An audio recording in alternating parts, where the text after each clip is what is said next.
Hi, I'm Susie, and I'm here with Andy and Ryan, and today we are going to be talking about bacterial resistance. First, in order to understand what bacterial resistance is, you must understand what antibiotics are. An antibiotic is a drug that inhibits or destroys bacteria. A common type of antibiotic is penicillin, which can be used to treat various bacterial infections including pneumonia and respiratory tract infections. Now that we understand what an antibiotic is, what is bacterial resistance and why is it important? Well, bacterial resistance is the ability for bacteria to adapt to certain biological conditions, specifically with regards to resisting the effectiveness of antibiotics. Now, we will be talking about how bacterial resistance came to be. Okay, now I'm going to be talking about how it came to be. The concept is that bacterial DNA mutates, which means that it changes. This change, in this case, is being resistant to the antibiotic, when it normally isn't. Resistance can also be acquired from horizontal gene transfer, which I'm going to be explaining later. The other concept is that when antibiotics arrive, the resistant bacteria survive and continue to reproduce, whereas the non-resistant bacteria die off. This ultimately leads to there only being resistant bacteria. Horizontal gene transfer. This is based on three concepts. The first is transformation, this is where bacteria absorb DNA from their surrounding environment, and this DNA is usually from other prokaryotes and not bacteria.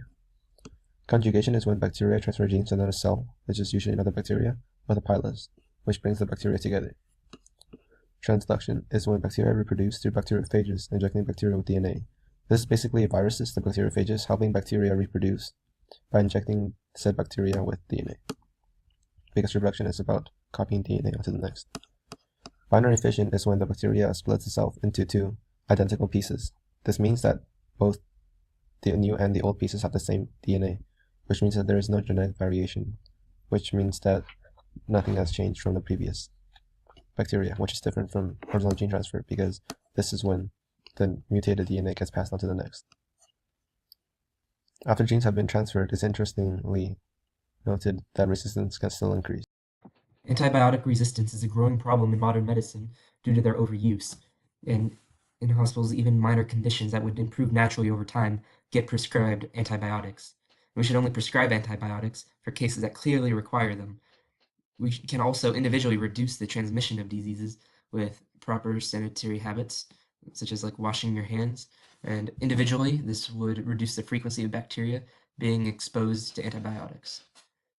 And public health, nationally and internationally, is more threatened by drug-resistant strains in livestock.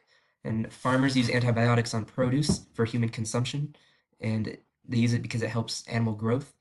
And a short-term solution is the creation of new antibiotics once they've already become resistant to the old antibiotics. But again, that's only short-term. And you can also reduce transmission by not eating raw food products, as the heat from cooking usually eliminates the bacteria.